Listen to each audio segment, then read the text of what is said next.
voy a tener que grabar otra vez porque se borró. Es acerca la síntesis hinduista del Mahabharata y el Bhagavad Gita. Es un tema interesante porque aquí habla de una batalla, como muchos lados, dualismo entre el bien y el mal.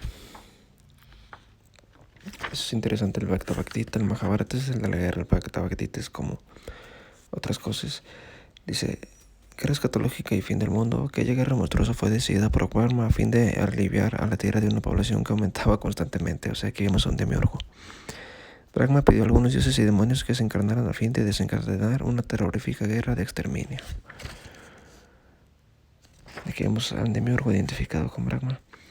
El Mahabharata describe el fin del mundo, seguido de la aparición de un nuevo mundo bajo el reinado de Pariksit.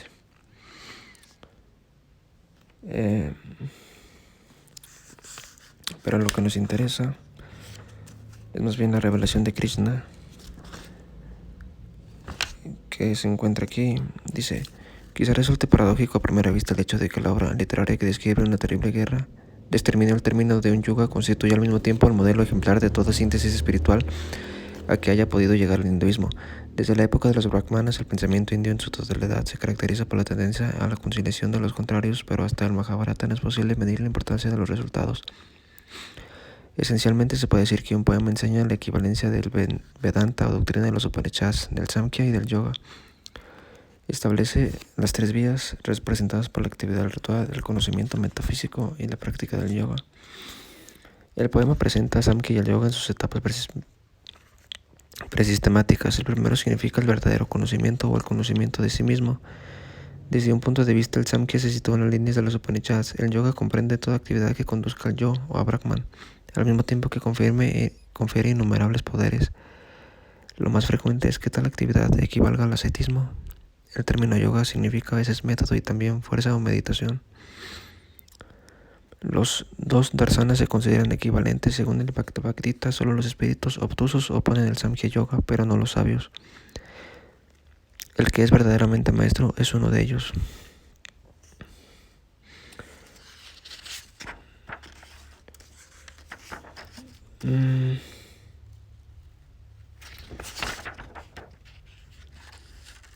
Para valorar el considerable impacto del Bhagavad Gita en la historia religiosa de la India, hay que recordar las soluciones propuestas por el Samkhya, el Yoga y el Budismo. Según estas escuelas, la liberación exigía como condición sine qua non el deshacimiento del mundo y aún la vida humana en cuanto modo de existir en la historia. El descubrimiento del dolor universal y del ciclo infinito de las reencarnaciones había orientado la búsqueda de la salvación en un sentido preciso. La liberación debe implicar el rechazo de las pulsiones vitales y de las normas sociales. El retiro a la soledad y las prácticas ascéticas constituían los preliminares indispensables. Por otra parte, la salvación por la gnosis se comparaba a un despertar, a un deshacimiento de las ataduras, a la retirada de una venda que cubría los ojos. En resumen, la salvación presuponía un acto de ruptura, la disociación del mundo, lugar de dolor y cárcel abarrotada de esclavos.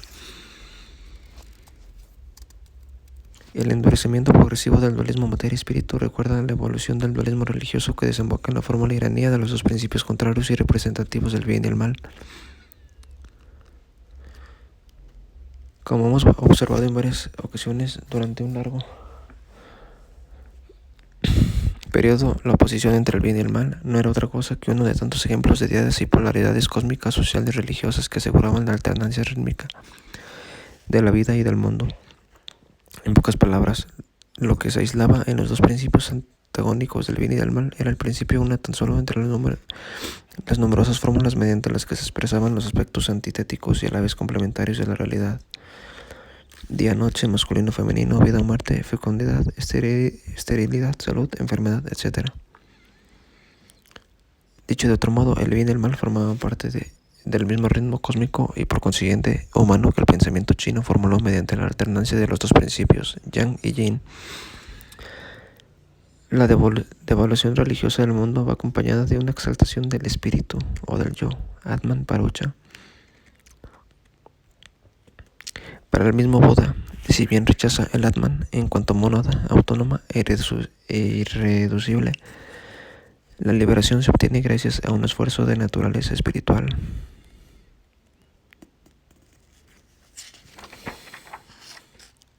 Podemos comparar el proceso del endurecimiento característico de estas etapas de pensamiento indio con el fenómeno paralelo del dualismo iranío. Desde Zaratustra hasta el maniqueísmo, también Zaratustra veía el mundo como una mezcla de lo material y lo espiritual. El fiel, al practicar correctamente el sacrificio, separaba su esencia celeste de la manifestación material. Para Zaratustra y el mazdeísmo, sin embargo, el universo era obra de Ahura Mazda. El mundo no se corrompió sino posteriormente por obra de Ahriman. Para el contrario, el maniqueísmo y con las numerosas sectas gnósticas atribuía la creación a los poderes demoníacos. El mundo no se corrompió sino posteriormente por obra de Ahriman. El mundo, la vida y hasta el hombre mismo son el resultado de una serie de actividades dramáticas, siniestras o criminales. En resumidas cuentas, esta creación monstruosa y vacua está destinada al aniquilamiento. La liberación es el resultado de un prolongado y difícil esfuerzo por separar el espíritu de la materia, la luz de las tinieblas que la retienen cautiva. Ciertamente los diversos métodos y técnicas indios que buscaban la liberación del espíritu mediante una serie de separaciones cada vez más radicales contaron todavía con proselitos hasta mucho después de que apareciera la Bhagavad-gita.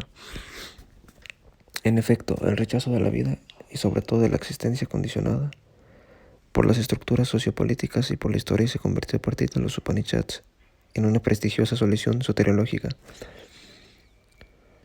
La Gita había logrado integrar en una síntesis audaz todas las orientaciones religiosas indias y también las prácticas ascéticas que implicaban el abandono de la comunidad y de las obligaciones sociales. La Gita había llevado a cabo la resacralización del cosmos, de la vida universal e incluso de la existencia histórica del hombre. Como acabamos de ver, Vishnu Krishna no es tan solo el creador y señor del mundo, sino que con su presencia vuelve a santificar la naturaleza en su totalidad.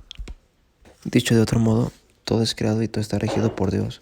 En consecuencia, los aspectos negativos de la vida cósmica, de la existencia individual y de la historia reciben una significación religiosa. En el quinto canto, en el libro de los preparativos, la guerra parece inevitable. Los Pandavas envían a Krishna como embajador y reclaman la restitución de su reino, al menos de 5 ciudades, pero Duryodhana se niega, inmensos ejércitos se alinean de una y otra parte, estalla la guerra. Tenemos una guerra que sucedió y que va a haber el fin del mundo y demás cosas interesantes. Dice, aquella guerra monstruosa fue decidida por Brahma. Bueno, esto ya lo leí.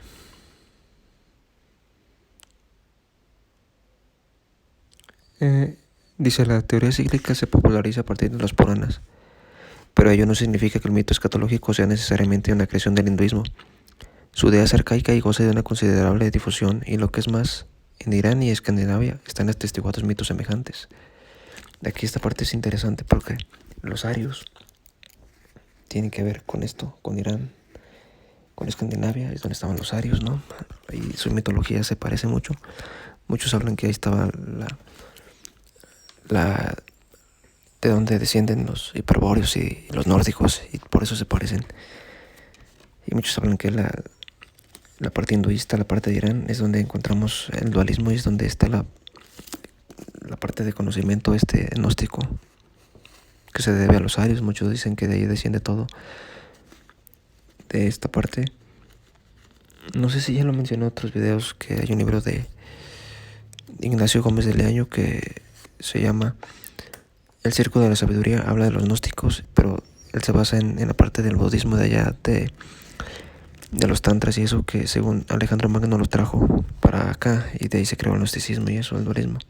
En fin, en la India siempre hay un dualismo y creencias muy interesantes.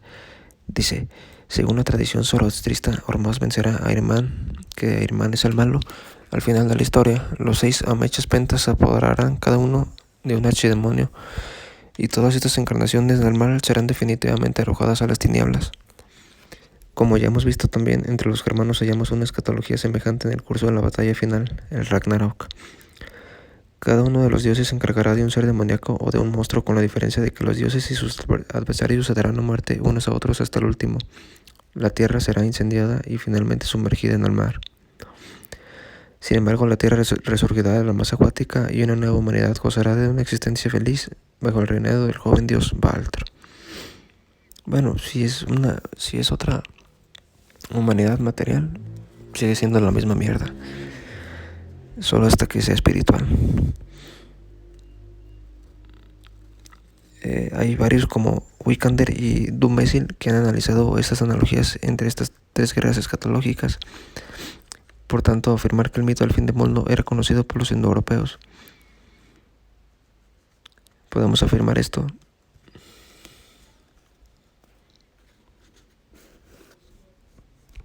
Todo esto significa que Vishnu, como ser supremo, es la realidad última, en consecuencia gobierna tanto la creación como la destrucción de los mundos. Está más allá del bien y del mal, al igual que todos los dioses. Por la virtud y el pecado existen, oh rey, entre los hombres.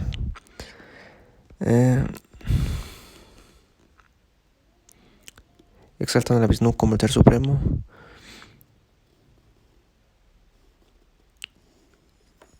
En efecto, el Mahabharata describe y exalta por un lado la lucha entre el bien y el mal, Dharma y Adharma, lucha que alcanza el peso de un norma universal, pues rige la vida cósmica, la sociedad y la existencia personal. Pero por otro lado, el poema recuerda que la realidad última, el Brahman Atman de las Upanishads, se sitúa más allá del par, Dharma, Adharma y de cualquier otro par de contrarios. Dicho de otro modo, la liberación exige el conocimiento de las relaciones entre estas dos modalidades de la realidad inmediata y la realidad última.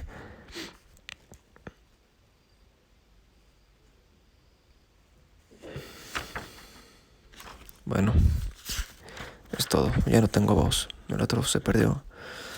Pero bueno, creo que era lo mismo.